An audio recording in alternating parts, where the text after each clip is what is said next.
प्रत्येक मराठी घरामध्ये सकाळच्या घाई गडबडीत झटपट आणि पटकन बनणारा पौष्टिक असा नाश्ता म्हणजे उन्हाळी वाळवणातील शेवयाचा उपमा। उन्हाळी वाळवणामध्ये या शेवया बनवल्या जातात। शेवया या प्रत्येक ठिकाणी वेगवेगळ्या प्रकारच्या बनवल्या जातात। जर तुम्हाला शेवया गोड बनवायच्या असतील तर मँगो फ्लेवर टाकून सुद्धा शेवया बनवल्या जातात। एकदम परफेक्ट आणि अप्रतिम अशा चवीच्या त्या सुद्धा लागतात। त्यानंतर मी या ठिकाणी तिखट शेवया बनवणार असल्यामुळे अगदी नॉर्मल मी शेवया वापरल्या आहेत। या शेवया हे प्रत्येक ठिकाणी वेगवेगळ्या स्वरूपाच्या बनल्या जातात। काही जण गव्हाच्या पिठापासून शेवया बनवतात तर काही जण गव्हाचे पीठ आणि रवा वापरून शेवया बनवतात।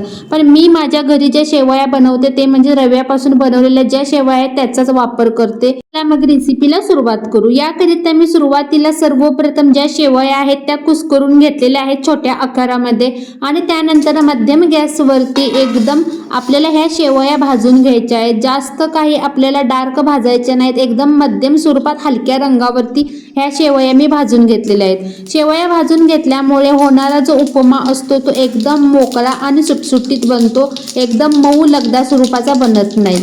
त्यानंतर कढईमध्ये 2 मोठे चमचे तेलामध्ये जिरे आणि मोहरीचा तडतडीत असा तडका दिलेला आहे।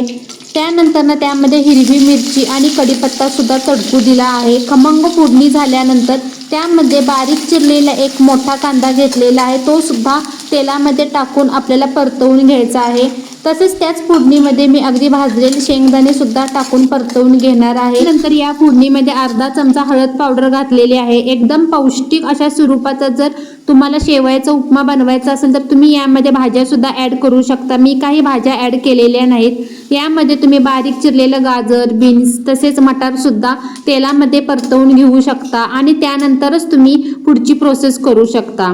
त्यानंतर मी यामध्ये भाजलेल्या शेवया अगदी तेलामध्ये 1 ते 2 मिनिटाकरिता पुन्हा एकदा मंद गॅसवरती परतवून घेतल्या। त्यानंतर त्यामध्ये बाजूला मी भांड्यामध्ये गरम पाणी करण्यासाठी ठेवलेलं होतं, त्यापैकी मी 4 वाटी गरम पाणी शेवयामध्ये ऍड केले आहे। बाजूला लागलेल्या शेवया सुद्धा व्यवस्थितपणे मिक्स करून घेतल्या आणि त्यानंतर त्यामध्ये अर्धा चमचा मीठ आणि 1 चमचा लिंबू रस घातलेला आहे। व्यवस्थितपणे मिक्स करून घेतलं चमच्याने आणि त्यानंतर मंद गॅसवरती झाकण लावून एक वाफ काढून घ्यायची आहे। त्यानंतर अगदी खाण्यासाठी परफेक्ट अशा सकाळच्या घाई गडबडीमधील पौष्टिक असा शेवयाचा उपमा तयार होतो। नंतर त्यामध्ये बारीक चिरलेली कोथिंबीर घातलेली आहे। तुम्ही शेवया खाताना त्यामध्ये तुम्ही बारीक शेव सुद्धा वापरू शकता किंवा फरसाणा सुद्धा टाकून शेवया खाऊ शकता। एकदम परफेक्ट आणि पौष्टिक असा ऑप्शन म्हणजे शेवयाचा उपमा आहे। तुम्ही सकाळच्या घाई गडबडीमध्ये जरूर एकदा ही रेसिपी बनवा आणि माझ्या रेसिपीला लाईक, शेअर तसेच कमेंट करायला सुद्धा विसरू नका। पुन्हा भेटू अशाच एका नवीन व्हिडिओ सोबत आणि नवीन रेसिपी सोबत। तोपर्यंत धन्यवाद।